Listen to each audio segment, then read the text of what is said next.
Thank you for joining the Photo Flunky Show, episode number 73.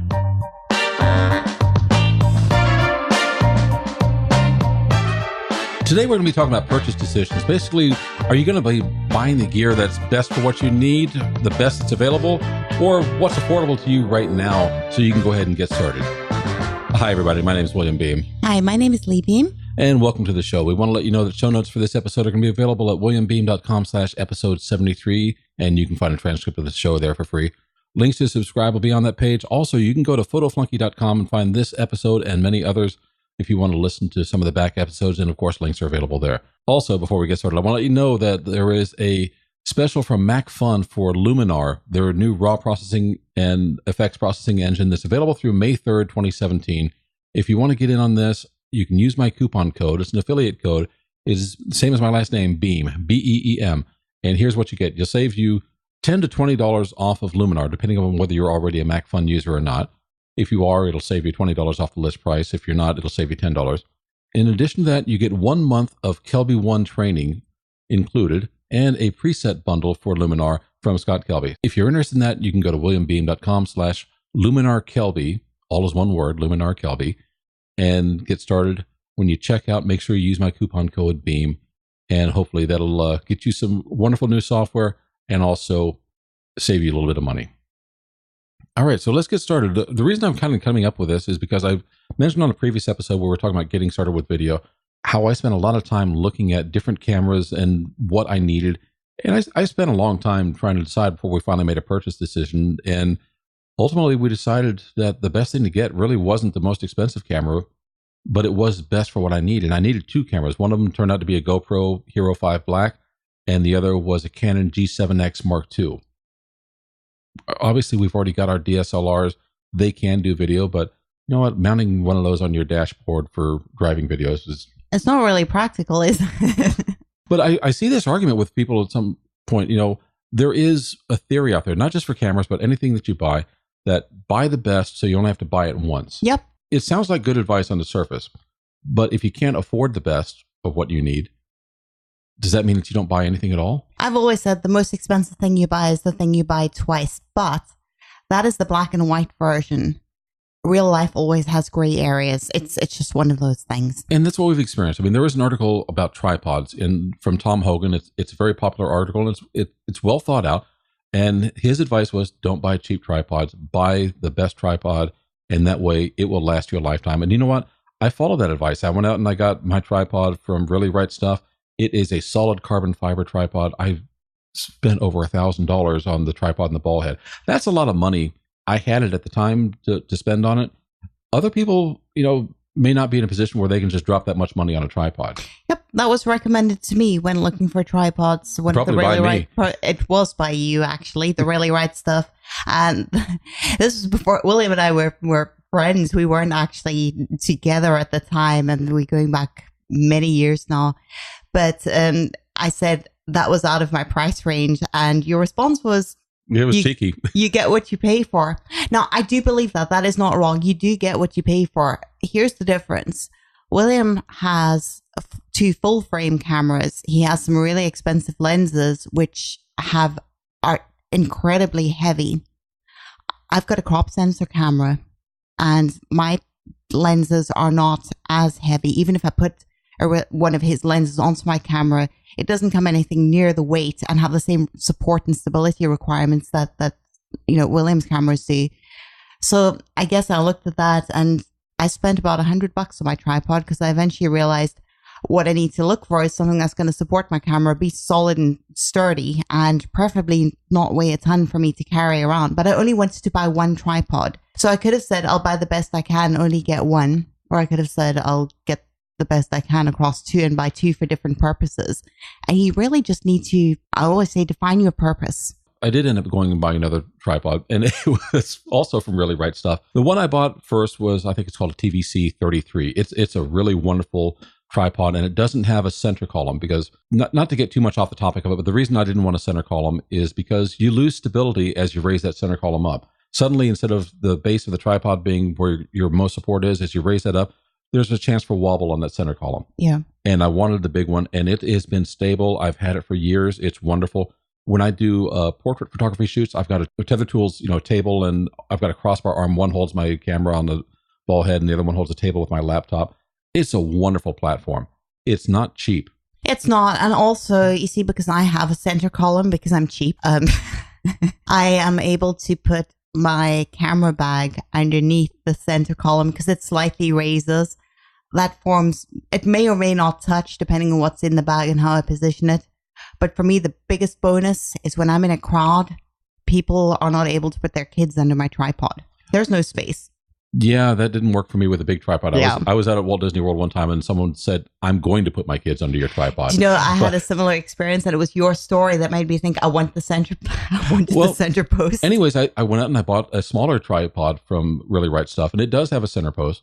The reason I bought it wasn't because of that particular issue, is because I thought, sometimes you don't want to be walking around with a big, tripod. It's not heavy. It's very lightweight, but it is larger. And sometimes the legs splay out. And if you're in a crowded area, it's not feasible. We did some photography at Walt Disney World. They say no large tripods. They don't define what a large tripod is. They say it has to fit into a standard backpack, but they don't define what a standard backpack is. But you know what? If I go out there with a smaller tripod, I've not had any problems with them at all. So I've got the smaller tripod, not only for that, but if you're even getting on a plane, you can have your camera bag and maybe you stuff this on like the shoulder strap. I've had no problems carrying this as carry-on. There are times when, smaller is better depending upon your circumstances. I bought quality stuff. I'm not going to need to buy them again for the given sizes that they are. But I've got some other tripods that are older, and like some of the aluminum things I got are very heavy. They were less expensive, but man, they're a pain to take around. But they did the job. Yeah. They provided me support at the time, at least until one of them got bent. Kind of getting back to the question is, do you buy the best or do you buy what you can afford? In the past, I bought what I could afford and I had to replace it a few times, and it caused expenses. But the other part of it is I got started. You see, to me, that's important. How much sacrifice are you going to make waiting to be able to invest in the best? And I've done the same. This goes for lenses, it goes for tripods, or really camera bodies, maybe for some of you, or anything. It's not just photography. This is just my approach. I first look for something that meets all my needs, and I try not to have to pay for bells and whistles that don't mean anything to me. Well, before we got married, we approached this from a very different circumstance. I had a really nice paying IT job. I was single and I had extra cash on hand. So I bought Nikon full frame. I bought the 2.8 zoom lenses, all three of them. I bought the f1.4 prime lenses that I wanted. These are not cheap lenses. I mean, we're talking a couple $1,000s a lens plus the body and then the other gear that went with it. And I had money to go travel and do stuff like that. You, on the other hand, were under different circumstances. Plus, you were also raising Tove. We're both in photography. You take lovely photos. Clearly, the gear wasn't what was getting in the way of your photos. I think you can let the gear get in the way of your photos, and it's not the gear itself, but it's your mindset. If your mindset allows your gear to limit you by comparing yourself to someone else, it's going to show in the results of what you're doing. But if you lift those limitations, say, I've got a camera, he's got a camera, and stop thinking about doing direct comparisons and go out and take your shot your way, I don't think it is a limitation. You've got to get into something very, very specific or possibly very high end, either or maybe a bit of both, before distinct differences actually visually show to the point that they're noticeable. Don't place limitations on yourself. Here's what was in my mindset, and I've changed my position on this. I used to say, buy the best. Now I'm going to say, buy the best you can afford, but don't let it limit you. Yeah. And sometimes you are going to have limitations with less expensive gear, whether it be your camera, your sensor size, or lenses, any number of those things. Any camera can take a wonderful photo in good light. Mm-hmm. Where you start running into problems is if you're in low light situations, you think, oh man, I've got too much grain on this or noise, or I just can't get the bokeh that I want on this. Well, you know what? Change your style to match your gear. I'll actually give you a good example to back up what you just saying. It was in the last few days, somewhere in the middle of this week just past, I posted something on social media and somebody had started asking questions and started messaging me about the camera that I use and my Photoshop skills. And it was kind of comical, but I replied honestly. The photo was taken with an iPhone, mm-hmm. and it was processed in a free photo editor editor app on my iPhone.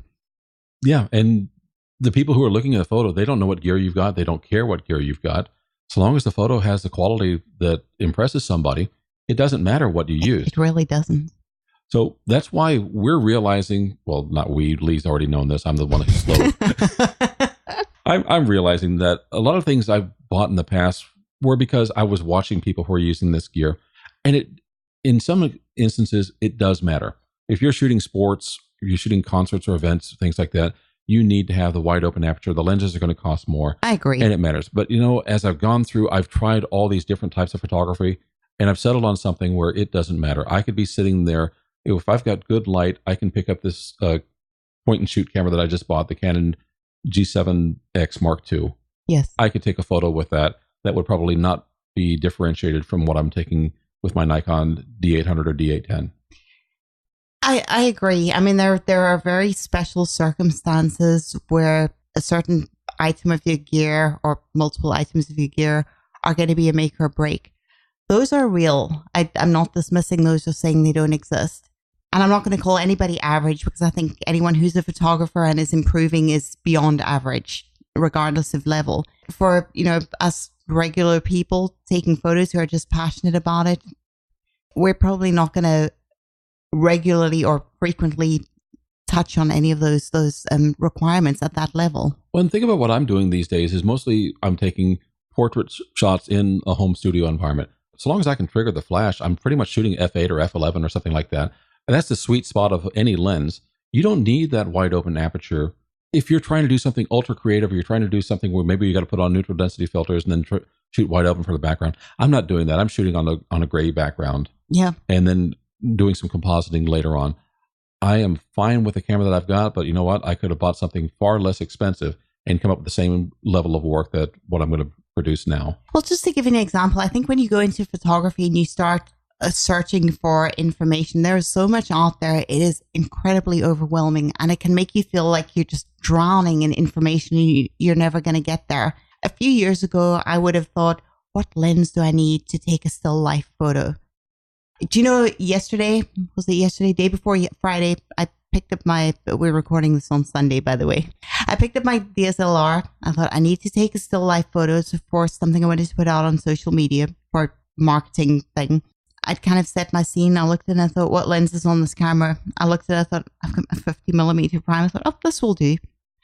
It probably wasn't necessarily the best lens to use, but you know what? In the end result, it made no difference. There was a little bit of light retouching done in Lightroom, and it was perfect. And I'm quite confident that it was a success. Going by the results, it was a success. You can overthink things. You can overthink what you need. Kind of going along that trend is the question is, do you buy what you need or do you buy what you want? And I bring that up because I've got a number of friends who, because they have the money and resources, when the top level camera from either Canon or Nikon or Sony, whoever comes out, they buy that because in their mind, that's the flagship camera. That's the best camera. So if you go out and buy a Nikon D5, or are they up to D6? I can't remember. Or the new Sony that comes out, some people will want that camera because they think it will do everything. I've never bought that because it was never the best for me. Those cameras had features that I just simply didn't need. And I wasn't going to spend a few $1,000s extra, more than double probably the price of the camera that I ended up buying, because that wasn't the best for me. And I didn't necessarily want it because it was the flagship model. But the flip side is there's nothing wrong with that. I am not going to pretend that if there were no budget that I wouldn't do the same thing. I have never been in a position where budget was absolutely zero on the scale of it being an issue. So I'm not going to say I wouldn't. Get the best you can afford. If the best you can afford is the newest thing that's out there and it makes you happy, roll with it. Go for it. Grab it. Enjoy it. I'm going to say that I won't, because throwing $6,000 at just a camera body when I'm not going to use any of the features above and beyond the one I've got, I don't need to. That's kind of like what I just said with the video cameras. We didn't necessarily buy the fanciest cameras we could find. We bought common consumer level cameras that do a great job at what they do. That's because Lee's such a practical person. It's not just that. It's also because they're small and they're lightweight. And the best for me was something unobtrusive and lightweight, not necessarily the biggest $6,000 camera body I could find. But for some people, those biggest $6,000 camera bodies are going to be the best tool for their job. But I am going to risk it and just make a blatant statement and say they are in such a tiny fraction of a minority. Yeah, I think that's true. Most people probably aren't going to buy those. And Nikon doesn't make as many of those cameras for their top-end flagship body, simply because they know the market is not as high for that. Those are probably going to go to sports photographers, a number of professional photographers who need those resources. But I bet you some of those professional photographers, or even some of the advanced enthusiasts who are buying them, never really max them out. No, absolutely. And top-end camera might be a top-end product. That doesn't define you or limit you and say that you are not a top-end photographer. Well, here's the thing that I think you really buy them for. If you're doing action photography and you need a fast shutter or frame rate, when you're shooting, the new Sony that came out as A9 something or other shoots, I think, 20 frames per second. I mean, that's almost video quality. 24 frames is for film. And I think the top end Nikon one was shooting maybe 14 frames per second, if that. That's what people want, is they want to see how, if there's a moment of action, I don't know which shots or moment is going to be it. So if I can get just a burst of photos in that time, I'll spend $6,000 on the camera, because if that may be the difference between getting a cover on Sports Illustrated or not. Yeah. Define your purpose. Yeah. I'm not shooting for Sports Illustrated. So that purpose is superfluous to me. Yeah. Before you're wanting to end off, aren't you? Mm-hmm. I want to do a big shout out to my wonderful husband. This is totally photography related, but he took my crop sensor camera and stood outside in the front yard and took wonderful photos for me of my hideously gaudy socks for something that I needed to post on social media. So I just want to say thank you, because I know it must have been a very painful experience. It really was painful, because, all right, we're going off on a tangent now. I didn't know this was coming, but Lee has her own site that she's starting to develop, and she's into her running, particularly endurance running. Yeah. And she's got a site that she's building up called carefreerunner.com. And if you're on, that site's not really there as we're recording now, but there's social media on Facebook, on Twitter, and Instagram. Yeah. She's become quite popular. She's got an ambassadorship for a number of products, and she's doing her runs and developing a community. And of course, in order to keep that going, social media is a part of it. So she needed pictures of her socks. And I got to tell you, I really hate knee-high socks. These are compression socks. They're for athletes, which she is. I get the purpose behind it, but my God, these are hideous socks. The thing is, they're very purposeful socks, because I've got some kind of identity ingrained in these socks. And I understand the purpose behind this too. She went to a race and people find her based upon pictures of her socks. I posted a picture on social media the night before and said, if you see me, come and say hi. I think the caption said, you cannot miss me. And people came running up to me afterwards and finding me, saying, I was just looking at the ground to see the socks. I found you. You don't always get to shoot what you love, but at least I got to shoot who I love. Oh, that's just an aside. I wasn't expecting that, but that's kind of, I don't know where to go from here. So we're real people. Come on, enjoy us. Yeah, we got to wrap it up from here now.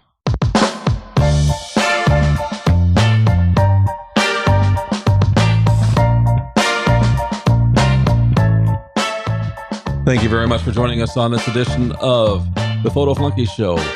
As I said, show notes are going to be available at williambeem.com/episode 73. You can find a transcript of the show there and links to subscribe.